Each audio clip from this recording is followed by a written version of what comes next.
My own mother threw me out into a freezing winter snowstorm on Christmas Eve with nothing more than the clothes on my back and $20 in my pocket. And now, nearly 3 years later, she has crawled back out of the woodwork because she wants something from me.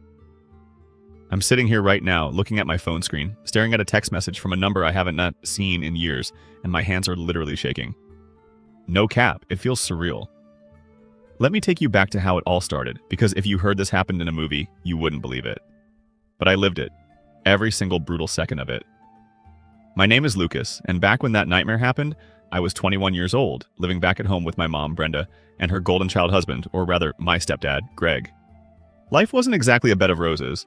Ever since my dad passed away when I was 16, things at home went steadily downhill. Brenda changed. She met Greg, a guy who treated me like an unwelcome roommate rather than a stepson. Greg brought along his own biological son, Tyler, who was a year younger than me and the absolute definition of a spoiled, entitled brat. Tyler could do no wrong. If Tyler broke something, it was my fault. If Tyler failed a test, it was because I didn't help him enough. If Tyler breathed, Brenda thought he deserved a medal. Meanwhile, I was working 2 jobs to save up money for college. I worked the morning shift at a local Starbucks from 5 a.m. to noon, and then I rushed over to stock shelves at a warehouse until 9 at night. I was exhausted, burnt out, and running on pure caffeine and sheer willpower. I paid Brenda $400 a month in rent, which came straight out of my meager paycheck even though Tyler lived there rent-free, failing community college and spending his days playing video games in his room. The tension in the house had been building up for months like a pressure cooker ready to blow.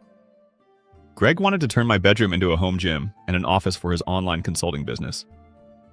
He had been dropping hints for weeks, telling Brenda that I was a grown man and that it was high time I learned how to sink or swim in the real world. Brenda, who had completely turned into a different person under Greg's thumb, started looking at me like I was a burden, a reminder of her past life that she just wanted to wipe clean. The breaking point happened on December 24th, Christmas Eve. Outside, a massive blizzard was slamming our small town in Ohio. The wind was howling, the snow was piling up against the windows in thick, blinding drifts, and the local news was broadcasting severe weather warnings telling everyone to stay off the roads unless it was an absolute emergency. The temperature had plummeted down into the single digits, and the wind chill made it feel well below zero. I had just come home from my double shift around 9:30 at night. My bones were aching, my boots were soaked through with slush, and all I wanted was to crawl into my bed and sleep for 12 hours. I walked into the living room, and the scene waiting for me made my stomach drop. Greg and Tyler were sitting on the leather couch wearing matching designer Christmas sweaters, drinking hot cocoa with tiny marshmallows floating on top. Brenda was pulling a tray of gingerbread cookies out of the oven, humming a holiday tune. The tree was lit up with bright, colorful lights, and beneath it sat a massive pile of beautifully wrapped gifts, mostly for Tyler, judging by the sheer size of the boxes. I tried to quietly slip past them toward the hallway leading to my room, hoping to make myself invisible. But Greg cleared his throat, loud and dramatic. "Ah, look who finally decided to grace us with his presence," Greg said, setting his mug down on the glass coffee table with a sharp clink. "Just the person we wanted to talk to, Lucas. Have a seat." I stopped dead in my tracks, my hand gripping the strap of my heavy backpack. I looked at Brenda, hoping she would give me a break, but she just kept her back turned, pretending to wipe down the kitchen counter. "I'm really tired, Greg," I said, my voice hoarse from the dry winter air and exhaustion. "Can this wait until tomorrow? It's Christmas Eve." "No, it can't wait until tomorrow," Greg snapped, his voice dropping into that condescending, sharp tone he loved to use. "In fact, there's no time like the present. Brenda and I have been having a serious conversation about your future, and quite frankly, we're done carrying your dead weight." My heart did a hard flip in my chest. "Dead weight? I pay you rent every single month. I work 50 hours a week. $400 a month barely covers the electricity you waste playing your video games and running your space heater," Greg scoffed, crossing his arms over his chest. Tyler grinned from the couch, taking a slow sip of his cocoa, loving every single second of it. "The point is, Lucas, this house is too crowded. Tyler's girlfriend is going to be moving in with us for a few months after the new year, and we need your room. We've decided that tonight is your official moving out night." I stared at him, completely frozen. I thought it was some kind of sick, twisted joke. A cruel holiday prank. I looked over at Brenda, desperate for her to step in, to act like a mother. "Mom?" I whispered, my voice cracking. "Are you hearing this? He wants to throw me out into a blizzard on Christmas Eve?" Brenda finally turned around, but her face was carved out of pure ice. She wouldn't even look me in the eye. She stared somewhere around my left shoulder, wringing a dish towel in her hands. "Greg is right, Lucas," she said, her voice completely devoid of any warmth or emotion. "You're 21 years old. It's time you stood on your own 2 feet. You're too independent anyway.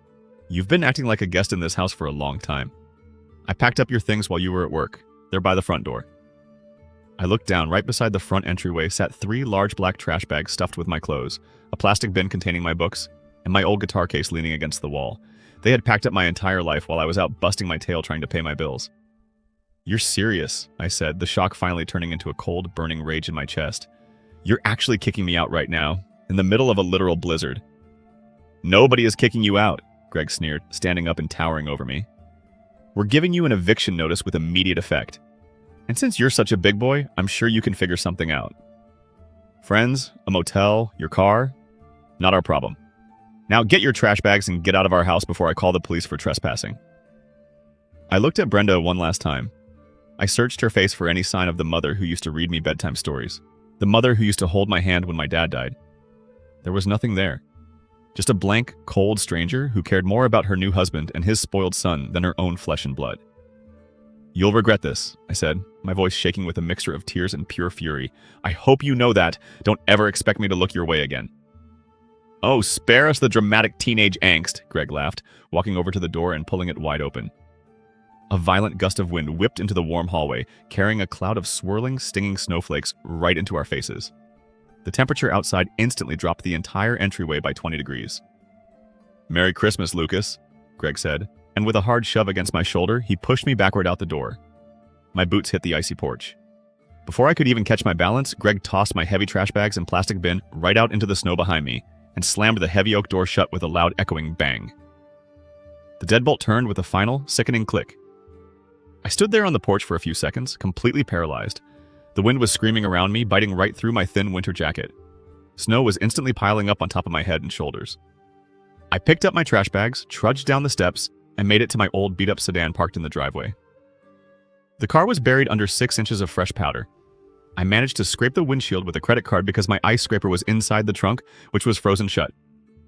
When I finally got inside the car, the engine turned over, but the heater blew ice-cold air for the first 20 minutes. I sat there in the dark, shivering violently, tears freezing on my cheeks. I had nowhere to go. All my friends lived in dorms or small apartments with strict no-guest policies, and their phones were probably off for family holiday celebrations anyway. I ended up driving to an all-night gas station parking lot 3 miles away, sitting with the engine running on fumes, watching the snow bury my car deeper and deeper into the night. That was my Christmas Eve. No turkey, no family, no warmth. Just me, a $20 bill in my wallet, and a heart turned completely to stone. Fast forward through the brutal grind of the next 3 years. Let me tell you, getting thrown out like trash was the best thing that ever happened to me, even if it nearly killed me at first. I won't lie, those first few months were pure hell. I slept on a couch at a coworker's cramped apartment for a month, paying him whatever cash I could spare. I picked up a third job doing overnight data entry. I barely slept, I ate cheap ramen and peanut butter sandwiches, but I poured every single ounce of my remaining energy into my community college coursework and a freelance coding side hustle I started teaching myself at night. By the end of the next year, I landed a junior software developer gig at a mid-sized tech firm in downtown Columbus. Within 18 months, thanks to a few viral open-source projects I built, I got headhunted by a major tech company. By the time I turned 24, my salary had skyrocketed to an amount that made my head spin. I bought a gorgeous, modern loft apartment downtown with floor-to-ceiling windows overlooking the city skyline, a sleek new electric car parked in my assigned garage space, and a bank account balance that meant I never had to check prices at the grocery store ever again. I cut Brenda and Greg completely out of my life. No phone calls, no texts, no emails, no social media. I changed my number and blocked every mutual acquaintance who tried to bring up family gossip. As far as I was concerned, Brenda was a ghost, until today. I was sitting at my sleek marble kitchen island this afternoon, drinking my freshly brewed espresso and going over some code on my dual monitors, when my phone, sitting right beside my keyboard, lit up with a notification. It was a text message from an unknown number. Normally, I ignore spam, but something about the area code caught my eye. It was our hometown area code. I picked up the phone and opened the message. My breath caught in my throat.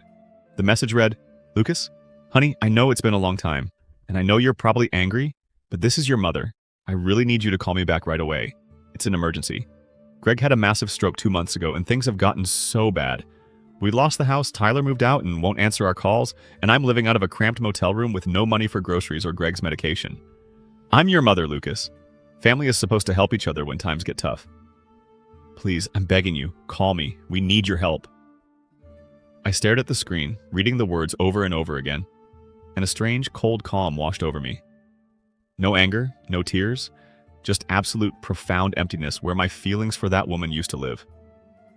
I looked around my luxurious loft at the warm sunlight streaming through the massive windows, at the comfortable life I had built entirely with my own two hands, completely from scratch, while she and her precious husband tried to freeze me out of existence on a snowy night 3 years ago. She had packed my life into black trash bags and shoved me out into a freezing hellstorm because I was dead weight, and they wanted my bedroom for a home office. And now, karma had circled back around, knocked on her door, and kicked her out into the cold. I tapped my fingers against the marble counter, thinking about all those nights I shivered in my car, wondering if I would ever make it out of the gutter. I thought about the sheer cruelty in her eyes when she watched Greg slam the door in my face on Christmas Eve. My thumb hovered over the keyboard. I didn't call her, I didn't yell at her, I didn't send a long, emotional paragraph chewing her out. Instead, I typed out one single, perfectly calm sentence, hit send, and blocked the number forever. New phone? Who dis? What would you guys do in my situation? Let me know in the comments.